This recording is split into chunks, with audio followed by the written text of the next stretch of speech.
how do we deal with recruitment agencies? What would you say? So let me first say, we're not like a normal traditional recruitment agency. So a normal traditional recruitment agency would charge the client between 9 and 25% of the salary. Okay. So straight off the bat, the recruitment consultant is not your friend.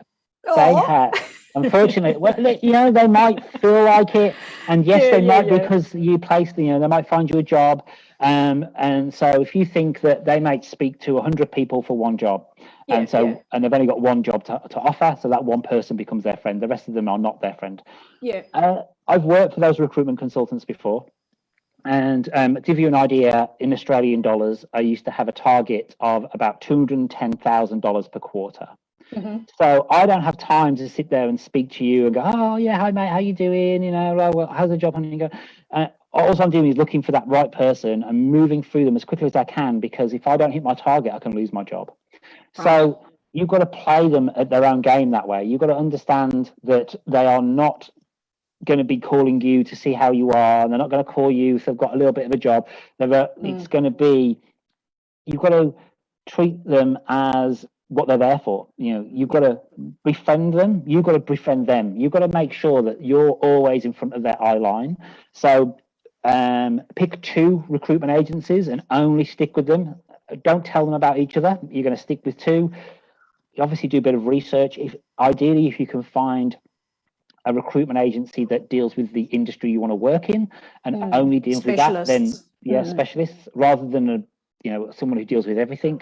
Because that way, at least say if you go to a recruitment agency that deals with everything, then really you're just dealing with one person out of that business. But if you go to, like, say, a Hayes, and they're dealing with accountants, well, every person within there all are dealing with accountants, so it's a lot easier. So making contact with them on a regular basis, email, text, hey, and be nice. Like, don't just be like, hey, any jobs? Hey, any jobs? You're just trying to be top of their mind. So it could be just a call every couple of weeks, a text message to say, how's your week going? Well, if you're texting from the UK, what's the weather like? Oh my God. Or I saw this on the news. And that's exactly the same that I do with my clients. When I'm trying to bring in a client, I keep them warm and keep me on top of their mind, rather than other recruitment agencies. And you need to do the same thing. Without being stalking, but with, just being friendly. And even as you say, it doesn't have to be about, have you got any jobs? It is more about, just a bit of small talk, just a touch point. That's all you need to do. Yeah, that's right. Yeah. Because, even though there is a massive candidate shortage in Australia, they'll be speaking to other candidates as well anyway. So it's important for you to keep on top of their mind, to say, hey, we're still here. Hey, we're still here.